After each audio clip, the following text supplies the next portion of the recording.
What's up, fish tank people? Dustin's Fish Tanks bringing it to you on a Sunday, baby. How's everybody doing? I hope you're doing well. The late father of aquascaping, Mr. TAKASHI AMANO, had a birthday a couple of days ago. May he rest in peace. But he had a quote.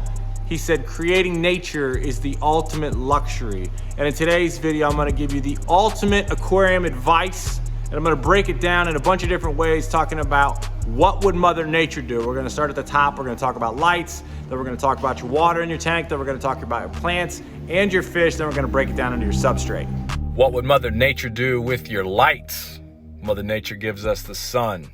How do you feel after a good day in the sun? You feel great. You're at the beach, you're out in the sun, you're feeling good. But what happens when you're out in the sun too long? You don't feel so good. Your plants and your aquarium needs good lighting. Everything changed for me about 10 years ago when I built a greenhouse in my backyard. You can't outdo the sun. You have to do your best to imitate nature and get good lights. And it's not just about the light intensity, it's about the spectral composition, or what kind of light is coming off of those lights.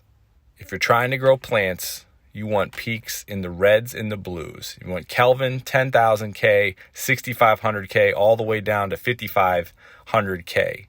Don't overthink this. If you're going to Lowe's or Home Depot, all you need to do is buy the fluorescent bulbs that glow pink under your visible eye. And by the way, when you're out at the beach too long, you get burnt. When you run your lights too long, i.e. more than 8 hours, you might get algae. Cut your light back. Start at 6 hours a day. I have been 4 degrees from the equator, and I can tell you that it is not full sun 12 hours a day. Start your lights at 6 and move up from there if you don't have algae. And if you like this type of content, make sure you hit that subscribe button, the notification button, and we'll get you more of it. Let's talk about what Mother Nature would do in your water. Is your water a fast-moving, high mineral content, high pH stream in Australia where rainbows come from?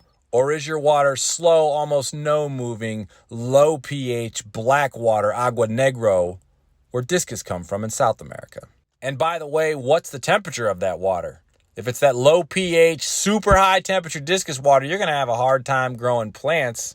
But if it's that high mineral content, fast-moving water where Australian rainbows are from, you could probably grow about anything with a lower temp. Let's talk about what would Mother Nature do with your plants and fish load. Would Mother Nature have 10 fish and 1 plant? No. Mother Nature would have 10 plants and 1 fish. Have you ever wondered why the tank that you've had set up forever and so long is doing well, but the one you just set up is giving you trouble? That older tank has had time to set up. There's more beneficial bacteria. There's probably a larger plant load, bigger plants, stronger plants, plants that absorb more excess nutrients. I have a rule: for every 1 inch of fish, let's have at least 10 to 12 inches of plants. If you have a heavy plant load and a light fish load, you will always succeed. The opposite of that is true. If you have a heavy fish load and a light plant load, you're going to be algae city. Let's cut back here, though. Let's talk about Mother Nature and algae. Let's talk about this basin right here and how it relates to algae in your aquarium and algae in this basin here. This basin had always an algae problem until a couple of weeks ago. The plants finally outgrew at a faster pace, and the plant load got higher than the algae load. The plants were able to absorb the excess nutrients faster, and the algae is slowly going away because the plants are bigger and bigger and bigger.